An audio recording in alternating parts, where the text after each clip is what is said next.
अस्सलाम वालेकुम यारो। अजीब कैफियत है, बाहर करबला है और अंदर खेमे में कयामत है। जब इमाम हुसैन को खेमे से किसी के रोने की आवाज आती है तो वो देखते हैं कि रोने वाला कोई और नहीं बल्कि उनकी सबसे छोटी बेटी सैयद सकीना फातिमा रो रही है। मौला हुसैन जब तवज्जो देते हैं तो वो देखते हैं कि सकीना चचा अब्बास को अपने पास बिठाकर उनका हाथ पकड़कर कहती है, चचा आपने अपनी भतीजी की बात कभी नहीं टाली। प्यास की शिद्दत से अली असगर तड़पे जा रहा है, आप हमारे लिए पानी का इंतजाम कर दें। अगर सकीना को ना पिला सके तो कोई बात नहीं, लेकिन मासूम असगर के लिए तो कर ही सकते हैं। सैयद सकीना के ये अल्फाज सुनकर मौला अब्बास तेश में आ गए, इसलिए कि अब्बास अलमदार मौला अली की दूसरी बीवियों में से एक जनाबे सैयद उम्मे बनीन के बेटे थे, लेकिन सैयद फातिमा की औलादों का इतना एहतराम करते थे कि मौला हुसैन की औलादों के सामने गुलामों की तरह रहते थे। अली अकबर हम शबी रसूल थे, लेकिन अब्बास अलमदार का सीना चौड़ा और कद इस कदर लंबा था कि जमीन पर खड़े होकर ऊंट की पीठ पर हाथ रख दिया करते थे। लेकिन जिस वक्त मौला अब्बास अली अकबर के साथ मदीना मुनव्वरा की जमीन पर चलते तो अपने घुटनों पर हाथ रख लिया करते और रुकू की हालत में झुक झुक कर चला करते। लोगों ने पूछा, ए अब्बास ये तेरा भतीजा है और तुम इसके साथ झुक करके क्यों चलते हो? तो मौला अब्बास ने कहा, ये फातिमा का पोता है और हम शबी रसूल है, अगर मैं झुक करके नहीं चलूंगा तो कहीं मेरा साया तस्वीर रसूल पर ना पड़ जाए, इसलिए मैं झुक करके चलता हूँ ताकि तस्वीर रसूल की बेअदबी ना हो जाए। किसी शायर ने बड़ी खूबसूरत बात कही है, कद्र वाले जानते हैं कद्र शान अहले बैत। तो यारो मौला अब्बास को खानदानी अली से बड़ी मोहब्बत थी। जब वो सैयद सकीना की आहें सुनते हैं तो मस्किज़ा अपने कंधे पर डालकर कहते हैं, ए सकीना तेरे चाचा ने कभी तेरी बात न टाली तो आज भी वो तेरी बात न टालेगा। फिर जब गाजी अब्बास घोड़े पर बैठकर आगे बढ़ना चाहते हैं तो इमाम हुसैन घोड़े की लगाम रोक कर कहते हैं, अब्बास मेरे भाई कहाँ जाने का इरादा है? अर्ज किया, आका सकीना ने पानी की फरियाद की है, मैं मेरी भतीजी के लिए पानी लाना चाहता हूँ। फरमाया, नहीं अब्बास तू नहीं जाएगा, तू मेरे लश्कर का गाजी है, तेरे रहने से मुझे हिम्मत और हौसला है, एक बार जो जाता है वो वापस नहीं आता। गाजी अब्बास ने कहा, आका मैं सब बर्दाश्त कर सकता हूँ पर अपनी भतीजी की बात टाल नहीं सकता। ए मेरे आकाज़ादी के शहजादे मुझसे इम्तिहान न ले, मुझे जाने दे। उसके बाद मौला हुसैन ने लगाम छोड़ी और अब्बास ने एड़ लगाई। इधर नहरे फुरात पर पहले दिन 500 सिपाहियों का पहरा था, लेकिन जब जंग शुरू हुई तो 2000 सिपाहियों को वहाँ खड़ा कर दिया। जैसे ही गाजी अब्बास फुरात की तरफ बढ़े तो उनको रोकने की बड़ी कोशिश की गई और जब यजीदियों की नजर मशकिज़े पर गई तो वो हैरान हो गए कि अब क्या होगा। तारीख में आता है कि अब्बास की ताकत का आलम ये था कि फकत एक बार में 80-80 लोगों को वासिले जहन्नम कर दिया करते थे। सोचने की बात है, 3 दिन के प्यासे होने के बावजूद बहादुरी का ये आलम है। अगर प्यासे न होते तो यजीदियों के छिक्के छुड़ा देते, वो तो वादा वफा करना था, अगर वादे की बात न होती तो यजीदियों का नामो निशा मिटा देते। जब लड़ते लड़ते दरियाए फुरात के अंदर पहुँचे तो घोड़े से कहा, जरा तू तो पानी पी ले। घोड़ा अपनी गर्दन हिलाता है और गोया ये ऐलान करता है कि जानवर हूँ मगर मेरे दिल में अहले बैत की मोहब्बत है, नबी की आल प्यासी है तो मैं कैसे पानी पी सकता हूँ? अल्लाहु अकबर। फिर अब्बास पीने के इरादे से अपने हाथों में पानी लेते हैं, लेकिन उनको प्यासी सकीना का चेहरा दिखाई देता है। वो तसव्वुर करते हैं कि मेरा असगर प्यासा है, मेरे आका हुसैन प्यासे हैं, तो मैं कैसे पानी पी सकता हूँ? उन्होंने पानी को अपने हाथों से गिरा दिया और मशकीज़े में पानी भरकर पीठ पे डाला और पलटे। उन नामर्दों में इतनी हिम्मत कहाँ थी कि मेरे अब्बास का मुकाबला करते। सिमरे लईन शकी इब्ने साद की आवाज आई, खबरदार अब्बास को चारों ओर से घेर लिया जाए। अगर अब्बास ये पानी लेकर खेमाए आले रसूल में पहुंच गए तो तुम में से कोई एक भी जिंदा ना बच पाएगा। इन्होंने अब्बास को चारों ओर से घेर लिया। हजरत अब्बास जंग करते रहे और यूँ लगता था जैसे खैबर की तारीख दोहराई जा रही है।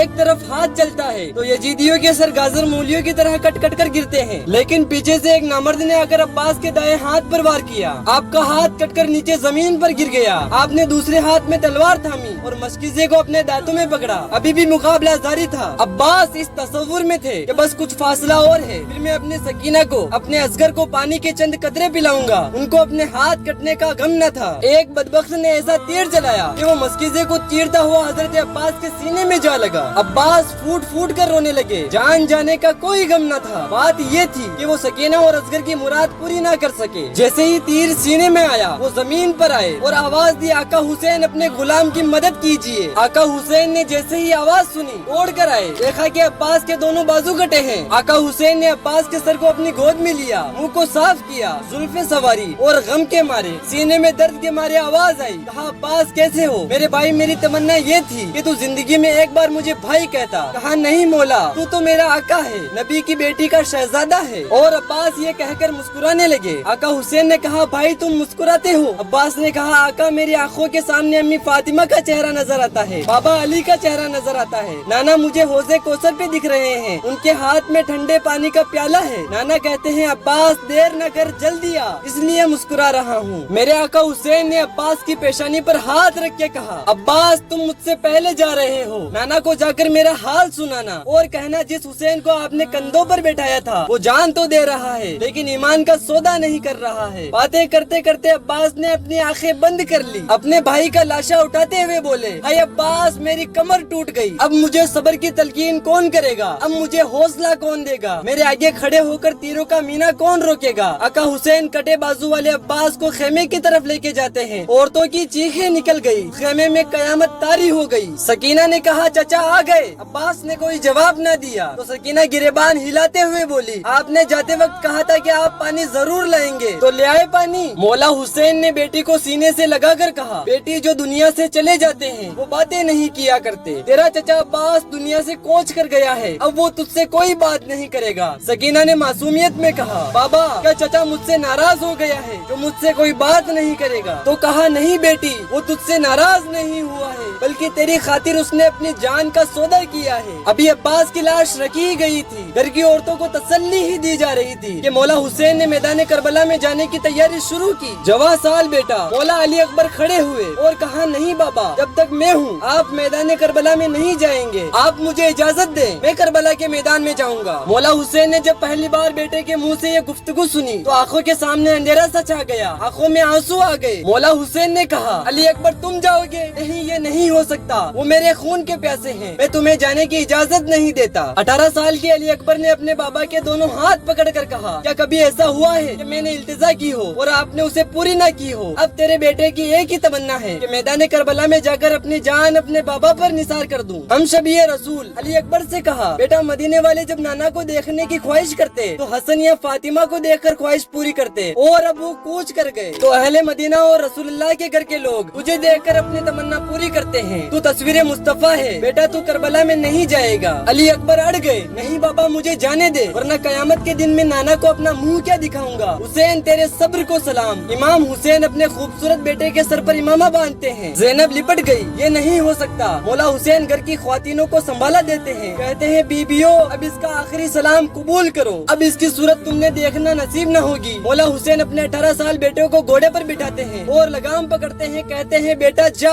अली के खानदान की रीत निभा। अली अकबर जैसे ही 2 कदम घोड़े का आगे बढ़ाते हैं मौला हुसैन कहते हैं बेटा जरा पलट तो सही, तुझे देख के नबी की सूरत देख लूं, नबी की यादें ताज़ा कर लूं। अली अकबर जिसे दुल्हा बनना था आज वो शहादत का दुल्हा बनने जा रहा है। हुसैन रोते हैं तो भी चुपके रोते हैं। अगर बीबियों को चुप कराने वाला बीबियों के सामने रोएगा तो उनको चुप कौन कराएगा? अजीब इम्तिहान है खुदा के दीन के लिए। मौला अली अकबर करबला में आए, करबला का नक्शा बदल गया। यूँ लगता था कि करबला का जर्रा जर्रा अली अकबर के हुस्न से चमक उठा हो। चारों तरफ नूर की बारिश हो गई। यजीदियों ने तलवारें जमीन पर रखी, नेज़े जमीन पर रखे और कहा शिमर हद हो गई है, हम तो लोगों से जंग कर सकते हैं, हुसैन से जंग कर सकते हैं, अब हम हमारे नबी से भी जंग करेंगे। बदबख्त शिमर ने कहा तुम्हारी निगाहें धोखा खा रही है, ये नबी नहीं है, ये आले नबी है, ये अली अकबर है, ये हुसैन इब्ने अली है, इससे ना डरो। और उसके बाद जब सामने जाकर अली अकबर खड़े हुए तो आपने कहा मैं हुसैन इब्ने अली हूँ। जब आपने कहा है कोई मुझसे मुकाबला करने वाला, उन नामर्दों में इतनी हिम्मत न थी कि शहजादाए रसूल का मुकाबला करते। लेकिन जब थक गए तो बाबा के जुमले याद आए। अली अकबर जरा पलट तो सही, तो सोचा कि चलो एक बार फिर से बाबा से मिलते हैं। हुसैन खेमे के दरवाजे पर बैठे थे, बेटे को पलट कर आते हुए देखा तो अजीब सी खुशी हुई। कहा क्या हुआ बेटा? अली अकबर ने कहा बाबा बहुत प्यास लगी है, सबको पानी पीने की इजाजत है। सुअर पानी में लौट रहे हैं, गधे कुत्ते पानी में लौट रहे हैं, लेकिन आले रसूल को पानी पीने की इजाजत नहीं है। अली अकबर बोले बाबा अगर चंद कतरे पानी के मिल जाए तो मैं इनके छिक्के छुड़ा दूंगा। 2 रिवायतें मिलती है। आका हुसैन ने अपनी अंगूठी दी और कहा इसे चूस ले। दूसरी और सबसे प्यारी रिवायत ये है कि आका हुसैन ने कहा बेटे जब हम सफर में होते और पानी नहीं होता तो नाना अपनी जबान चूसाया करते थे, बेटे आजा और मेरी जबान चूस ले। प्यासे अली अकबर के मुंह में अपनी जबान दी। 3 दिन के प्यासे इमाम हुसैन ने जब अपनी सूखी जबान अली अकबर के मुंह में दी तो जख्म हरे हो गए, आंखों में आंसू आ गए कि मुझसे ज्यादा सख्ती तो मेरे 56 साल बाप की जबान में है। لیکن زبان چوسی اور اس کے بعد پھر کہا بابا آخری سلام لے اپنے علی اکبر کا۔ مولا حسین نے کہا بیٹے جاؤ اپنی جان کو قربان کر کے اللہ کے دین کو بچا لو۔